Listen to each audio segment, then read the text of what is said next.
ఆరాధనకు సహాయకరంగా దేవుని వాక్యమైన బైబిల్లో నుండి కొరింథీయులకు రాసిన మొదటి పత్రిక పౌలు 15వ అధ్యాయము 20వ వచనం నుంచి 23వ వచనం వరకు చదువుదాం. ఇప్పుడైతే నిద్రించిన వారిలో ప్రథమ ఫలముగా క్రీస్తు మృతుల్లో నుండి లేపబడి ఉన్నాడు. మనుషుని ద్వారా మరణము వచ్చెను, మనుషుని ద్వారానే మృతుల పునరుద్ధానము కలిగెను. ఆదామునందు అందరూ ఎలాగూ మృతి పొందుచున్నారో అలాగుననే క్రీస్తునందు అందరూ బ్రతికింపబడుదురు. ప్రతివాడును తన తన వరుసలోనే బ్రతికింపబడును.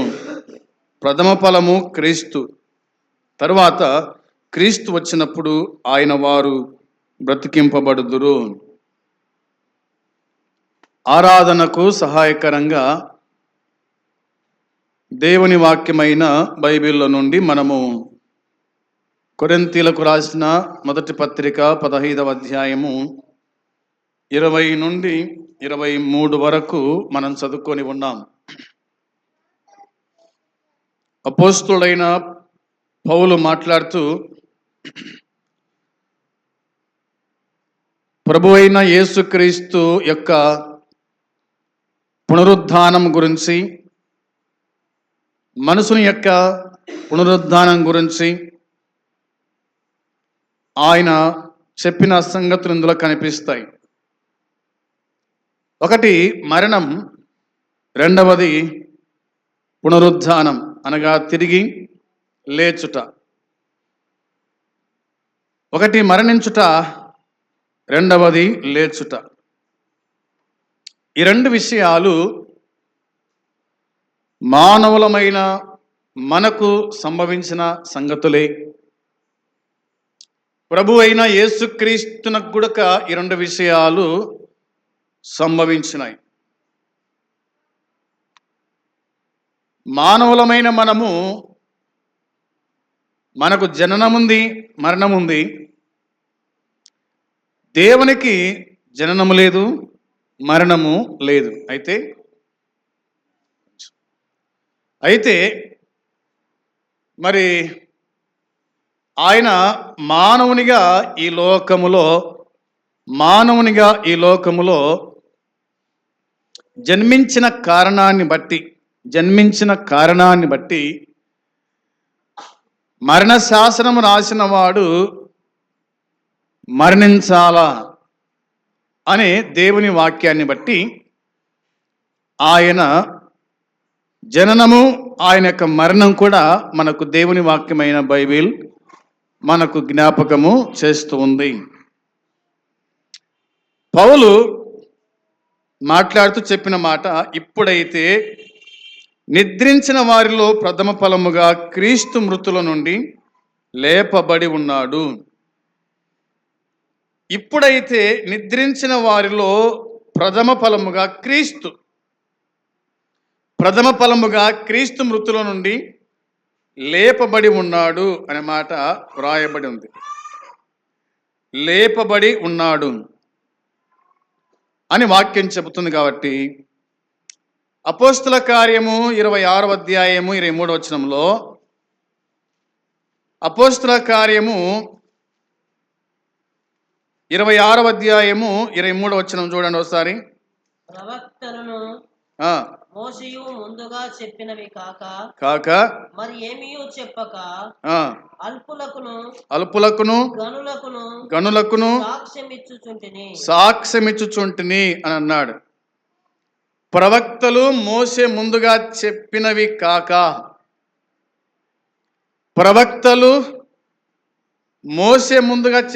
కాక మరి ఏమీయూ చెప్పక అంటే ప్రవక్తలు చెప్పిన మాటలు, మోషే చెప్పిన మాటలు నేను చెప్తున్నాను. ఎవరి గురించి అంటే ప్రభు అయిన యేసుక్రీస్తు గురించే. ఆయన యొక్క జననం, ఆయన జీవితం, ఆయన మరణ పునరుద్ధానాల గురించి నేను మాట్లాడుతూ ఉన్నాను అని పౌలు భక్తుడు చెప్పినట్టుగా ఇందులో మనము చూడగలుగుతాం. బైబిల్ను మనము పరిశీలన చేయగా ఇంకా దేవుని వాక్యం మనకి ఇలా జ్ఞాపకం చేస్తూ ఉంది. పేతురు రాసిన మొదటి పత్రిక 1వ అధ్యాయం 3వ వచనంలో, పేతురు రాసిన మొదటి పత్రిక 1వ అధ్యాయము 3వ వచనం గమనించగా, మన ప్రభువుకు యేసుక్రీస్తు స్తుతింపబడును గాక, మృతులలో నుండి యేసుక్రీస్తు తిరిగి లేచుట వలన జీవముతో కూడిన నిరీక్షణ మనకు కలుగునట్లు, అనగా అక్షయమైనదియు నిర్మలమైనదియు వాడబారనియు అయిన స్వాస్థ్యము మనకు కలుగునట్లు ఆయన విశేష కనికరము చొప్పున జన్మింపజేసెను అనే మాట ఉంది. 3వ వచనం మనం గమనించి చూడగా, పౌలు లేదా పేతురుతో చెప్పినాడు, మన ప్రభువుకు యేసుక్రీస్తు తండ్రైన దేవుడు స్తుతించబడును గాక అంటూ, మృతుల్లో నుండి యేసుక్రీస్తు తిరిగి లేచుట వలన, మృతుల్లో నుండి యేసుక్రీస్తు తిరిగి లేచుట వలన జీవముతో కూడిన నిరీక్షణ మనకు కలుగుచుంది అన్నాడు. జీవముతో కూడిన నిరీక్షణ అంటే ఏమిటి? జీవము గల నిరీక్షణ, జీవము గల నిరీక్షణ అని పుట్నోట్లో మనకు దేవుని వాక్యం గుర్తు చేస్తుంది. అందును బట్టి మృతుల్లో నుండి యేసుక్రీస్తు తిరిగి లేచుట వలన మనము బ్రతికినాము. చచ్చిన వాళ్ళమైన మనం బతికినాం. మీ అపరాధముల చేత పాపముల చేత మీరు చచ్చి ఉండగా అని ఎఫెసీ పత్రిక 2వ అధ్యాయం 1 చూడగా, కాబట్టి ఆయన చనిపోవటం వలన మనము లేచినాము. ఆయన లేచి మనల్ని కూడా ఆయన లేపినాడు అనేటువంటి ఈ మాటలు ఇందులో ఈ వచనములో మనము చూడగలుగుతూ ఉన్నాం. దాన్ని మనము గ్రహించువారమై ఉండాలి. ఎలాగా దీన్ని మనం గ్రహించగలుగుతాము అంటే, యోహాను సువార్త 3:3లో, యోహాను సువార్త 3వ అధ్యాయము 3వ వచనాన్ని మనం పరిశీలన చేయగా, అందుకు యేసు అతనితో అంటున్నాడు, ఒకడు క్రొత్తగా జన్మిస్తేనే గాని వాడు దేవుని రాజ్యమును చెప్పినాడు అనే మాట కనిపిస్తుంది. కాబట్టి క్రొత్తగా జన్మించుట అనగా ప్రభు అయిన యేసుక్రీస్తునందున్న వాడు క్రొత్తగా జన్మించుట, ఆయన విశ్వాసం ఉంచిన వాడు క్రొత్తగా జన్మించుట అనేది వాక్యం చెబుతుంది. ఎలా క్రొత్తగా జన్మించుట అంటే, ఆయన మరణ పునరుద్ధానాల వలన ఒక మనిషి క్రొత్తగా జన్మించుట అనేది ఈ వచనము మనకు బాగా గుర్తు చేస్తూ ఉంది. అలాగుననే వాక్యం చెబుతున్న మాటను మరొకసారి మనం గమనించి చూడగా ఇలాగ ఉంది.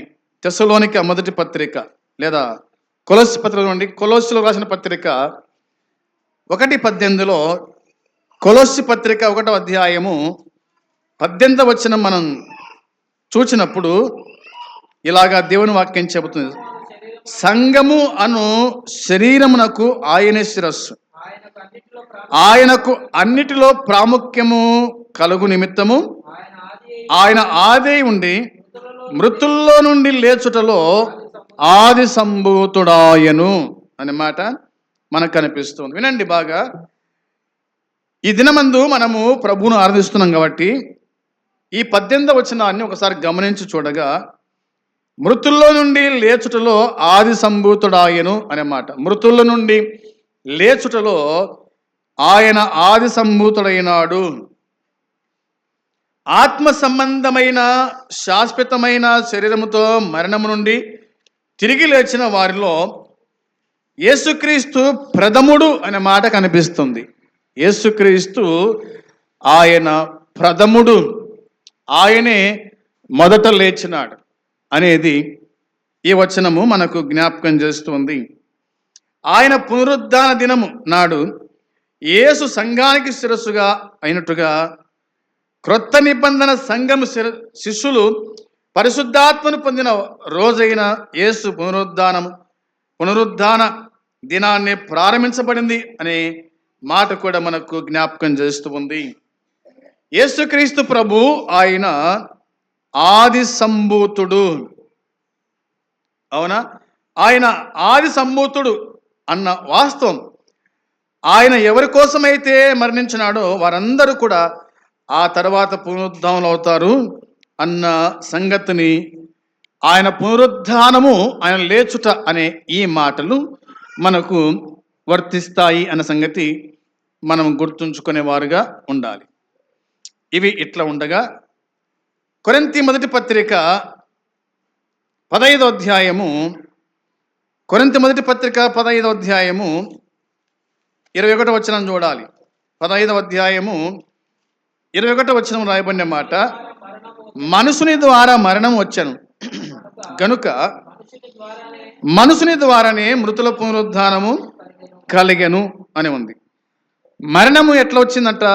మనుషుని ద్వారా మరణం వచ్చింది. మనిషికి ఎట్లా మరణం వచ్చింది? పాపం వలన మరణము వచ్చింది. అవునా?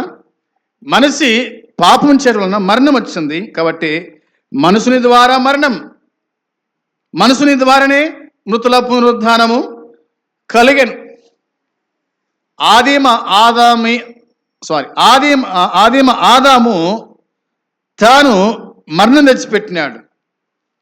అవునా? మొదటి ఆదాము. కడపటి ఆదాము అయినటువంటి ప్రభు అయిన యేసుక్రీస్తు మరణాన్ని జయించినాడు అనేది దేవుని వాక్యం మనకు గుర్తు చేస్తూ ఉంది. కాబట్టి మనుషుని ద్వారా మరణం, మనుషుని ద్వారానే మృతుల పునరుద్ధానము కలిగింది. వచనం 22లో ఆదామునందు అందరూ ఎలాగూ మృతి పొందుచున్నారో అలాగునని క్రీస్తునందు అందరూ బ్రతికించబడుతూ ఉన్నారు. ఆదాము స్వభావం కలిగిన మానవులందరూ కూడక, ఆదాము స్వభావం కలిగిన మనుషులందరూ కూడక ఏమవుతున్నారు అంటే మరణిస్తున్నారు. అవునా? మరణిస్తూ ఉన్నారు. అయితే వాక్యం చెబుతుంది ప్రథమ ఫలము,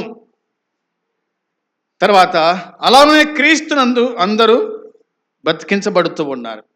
మరణించిన వారు బ్రతుకుచూ ఉన్నారు, మరణించిన వారు తిరిగి లేస్తూ ఉన్నారు. ఎవరి ద్వారా అనగా ప్రభు అయిన యేసుక్రీస్తు ద్వారా మరణించిన వారు బ్రతుకుచూ ఉన్నారు. అదే మనం చెప్పుకున్నాం. ఎఫెసీ పత్రిక 2వ అధ్యాయం చెప్పుకున్నాం కదా, మీ పాపముల వలన, మీ అపరాధముల చేత, పాపముల చేత మీరు సచ్చిన వారి ఉండగా క్రీస్తు మిమ్మలను బ్రతికించినాడు అనే మాట. కాబట్టి మొదటి ఆదాము ద్వారా మరణము, రెండవ ఆదాము ద్వారా పునరుద్ధానము కలిగింది అనే సంగతిని ఇక్కడ జ్ఞాపకం చేశాడు. 23వ వచనం చూడగా, ప్రతి వాడును తన వరుసలోనే బ్రతికింపబడును అనే మాట ఉంది. ప్రతి వాడు తన వరుసలోనే బ్రతికించబడతాడు. దీనికి ఒక వరుస ఉందంట. అంటే బ్రతికించబడ్డానికి కూడా ఒక వరుసను దేవుడు ఏర్పాటు చేసినాడు. మొదట ఆదాము, రెండవవాడు హేబేలు. అవునా? ఇట్లా వరుస క్రమం కూడా ఆయన గుర్తు చేసినట్టుగా దేవుని వాక్యం చెబుతుంది. ఇంకేముంది అంటే ప్రథమ ఫలము క్రీస్తు తర్వాత క్రీస్తు వచ్చినప్పుడు ఆయన వారు బ్రతికించబడతారు. ఆయన వారు అనగా క్రీస్తులో మరణించిన వాళ్ళు బ్రతికించబడతారు అనేది దేవుని వాక్యం చెబుతుంది. కాబట్టి మనము బ్రతికించబడ్డాము. ఎలా బ్రతికించబడ్డాము మనము అంటే ఆయనే మనల్ని బ్రతికించినాడు. ఆయన చనిపోయినాడు, మనల్ని బ్రతికించినాడు. అవునా? ఆయన చనిపోయాడు, మనల్ని బ్రతికించినాడు. బ్రతికి ఉన్న మనము మన కోసమై చనిపోయి సమాజపడి తిరిగి లేచినటువంటి యేసుక్రీస్తు ప్రభువును జ్ఞాపకము చేసుకుంటే మనకు దీవెన, ఆశీర్వాదం అని సంగతి మనం జ్ఞాపకం చేసుకోవాలి. అందును బట్టి ప్రభు అయిన యేసుక్రీస్తు ఆయన పునరుద్ధానుడైనాడు. ఆయన పరమునకు వెళ్ళిపోయినాడు. ఆయన పరమందు దూతల మధ్యలో, కెరూబుల మధ్యలో, శరాపుల మధ్యలో, పెద్దల మధ్యలో ఆయన నిత్యము పరిశుద్ధుడు పరిశుద్ధుడు పరిశుద్ధుడని ఆరాధించబడుతూ ఉన్నాడు. ఆరాధించబడుతున్న దేవుడు మరొక ప్రభు దినాన్ని మనకు అనుగ్రహించాడు. ఈ దినం కూడా బ్రతికించబడిన మనము బ్రతికున్నటువంటి దేవదేవుణ్ణి ఆరాధించాలని, దేవదేవుణ్ణి కొనియాడాలి, స్తుతించాలని దేవుని వాక్యం మనకు చెబుతుంది. ఆ విధంగా దేవుణ్ణి మనము ఆరాధన చేస్తూ ప్రభువును గణపరుస్తూ ముందుకు సాగుదాం. అట్టి కృప దేవుడు మనకు అనుగ్రహించునుగాక. ఆమేన్.